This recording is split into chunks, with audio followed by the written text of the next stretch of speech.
problem to pass on our own laws in our own country.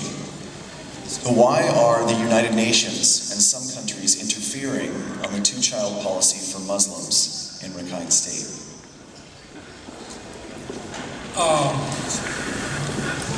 The two-child policy is in Rakhine State is targeted at one particular ethnic minority. So if Myanmar government make a law to make two-child policy throughout the country, affecting every single ethnic minorities, including Myanmar, Shanka Chinkayi, I don't believe that there will be a voice coming up. But the question is, forcing people to have two children, making mandatory to one ethnic minority which has been denied citizenship, which has been under human rights violations, facing human rights violations and genocide. If you look at all the circumstances surrounding Rohingya people, and yet, while Myanmar government is denying their citizenship, giving their rights, and yet saying that you can have only two child, I think that math is simple. Population reduction, ethnic cleansing, eventual targeting at that population to eliminate them eventually. So it's not acceptable to the international community. That's why there's so much outcry. Thank you very much. Would you like to? Yes, please. As I mentioned, okay, the government has imposed a two-child limit on Rohingya for a long time. This announcement was by the Rakhine State government, and I believe that was the point. So it's now being posed as something that the Rakhine are doing against the Rohingya. And if it's something local, that's the sovereignty issue. International community, it's none of your business, it's an internal matter. That's why the international community, many have denounced it, but anybody with the power to do anything, they won't step in. Interesting, unfortunate. Dr. Sonia, if you would join us for this question. There were so many indications that the Rakhine Commission's report was doctored and engineered to be in line with state's policy. It seems clear what would be in the report before the investigation was even started. So, in seeing that by comparing it to the Human Rights Watch report and reports from other international groups that have also studied the report, is there any investigation by any group into the methodology that the Commission used to document and expose the state-sponsored cover-ups?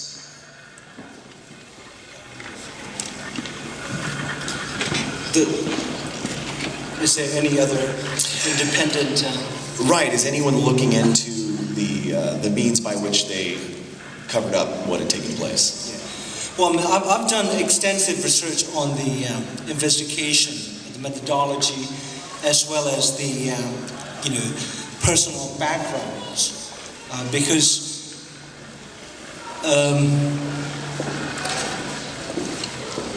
almost half of the Commission members were either my old friends, my teacher from the university, and my good acquaintances, including the chairman, Dr. Myomyi, and the secretary, Dr. Choi Yan-Long.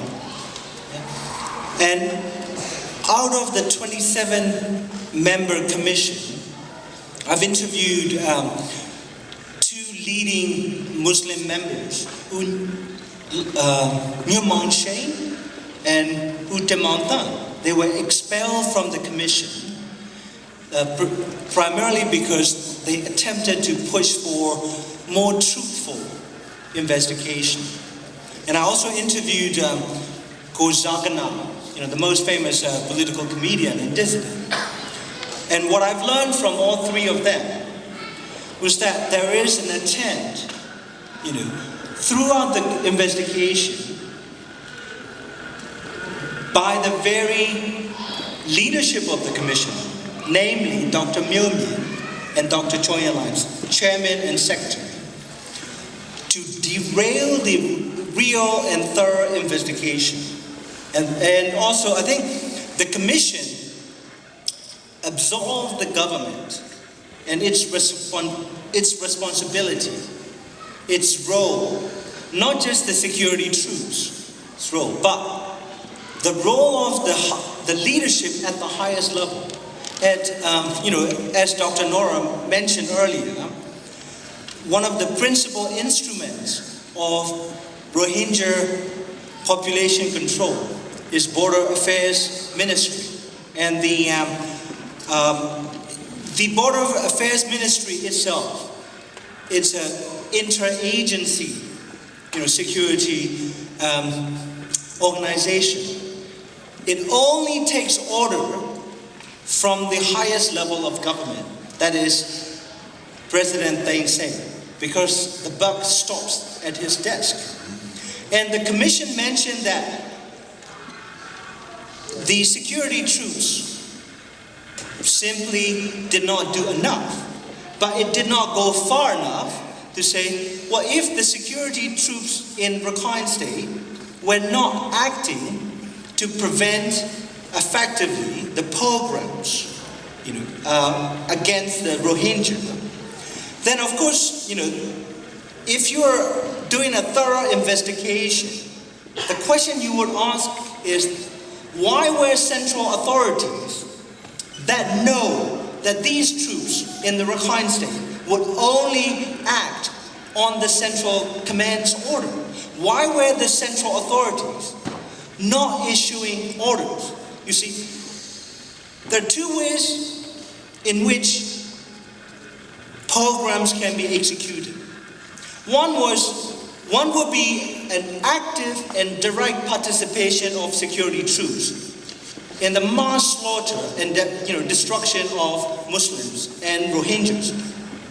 But the other would be security troops withdrawing its presence or being ordered not to take any action against Rakhine extremists who were fully armed and burning down Rohingya communities across the Rakhine State or slaughtering Rohingyas.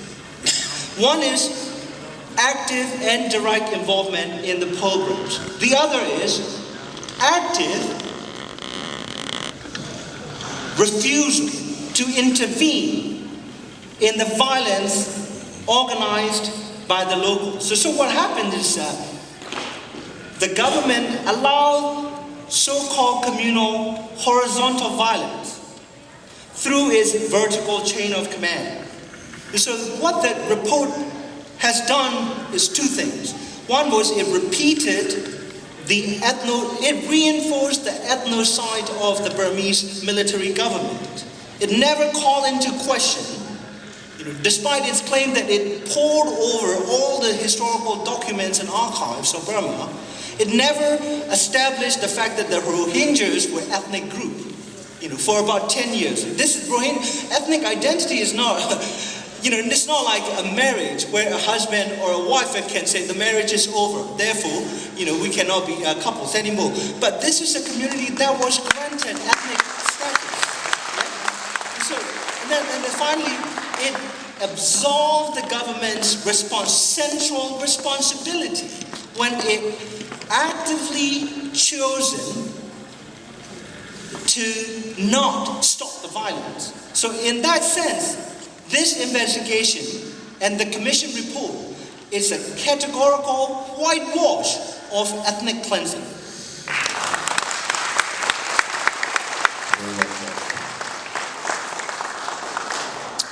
Dr. Udine, if you would please. Can you tell us why the Myanmar government did not allow OIC to open a humanitarian office despite signing an agreement?